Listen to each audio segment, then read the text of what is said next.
राजा विक्रमादित्य ने एक बार फिर वेताल को पीपल के पेड़ से उतारा और कंधे पर डालकर चलने लगे। वेताल ने अपनी वही शरारती हंसी हंसी, राजा विक्रम, तुम तो थकते ही नहीं, चलिए एक और कहानी सुनो। लेकिन नियम वही है, अगर जवाब दोगे तो मैं उड़ जाऊंगा और अगर चुप रहे तो तुम्हारा सिर फट जाएगा। वेताल की तीसरी कहानी शुरू होती है। बहुत समय पहले की बात है। काशी नगरी में एक राजा था, वीर सिंह। वह बहुत ही न्यायप्रिय और धर्मात्मा था। एक दिन एक अजीब घटना हुई।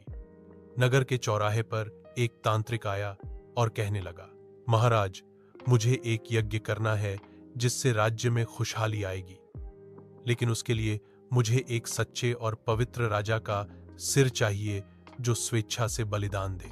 राजा वीर सिंह चौंक गए, पर जनता की भलाई के लिए उन्होंने कहा, अगर इससे राज्य का कल्याण होता है तो मैं तैयार हूं। उनके मंत्री, रानी और सैनिक सबने मना किया, लेकिन राजा अड्डे रहे। तांत्रिक ने कहा, यज्ञ की तैयारी 2 दिन में पूरी होगी, फिर मैं तुम्हारा सिर मांगूंगा। 2 दिन बाद जैसे ही राजा यज्ञ स्थल पर पहुंचे, एक साधु वहां आया। उसने यज्ञ की रेखाएं देखीं और चौंक गया। उसने कहा, यह तांत्रिक कोई कल्याण का यज्ञ नहीं कर रहा, ये तो अघोरी विद्या से अमरता पाने की कोशिश कर रहा है।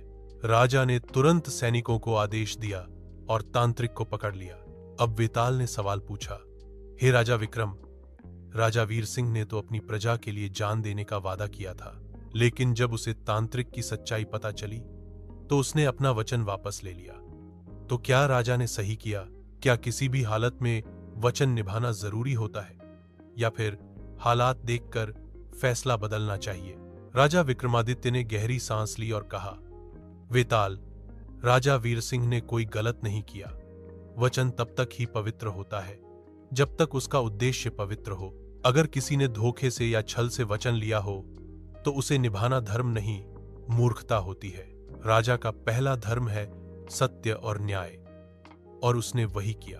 वेताल जोर से हंस पड़ा, हा हा हा, तुमने फिर जवाब दे ही दिया राजा, अब मैं फिर से वापस उड़ रहा हूं। धप्प से वेताल फिर पेड़ पर लटक गया।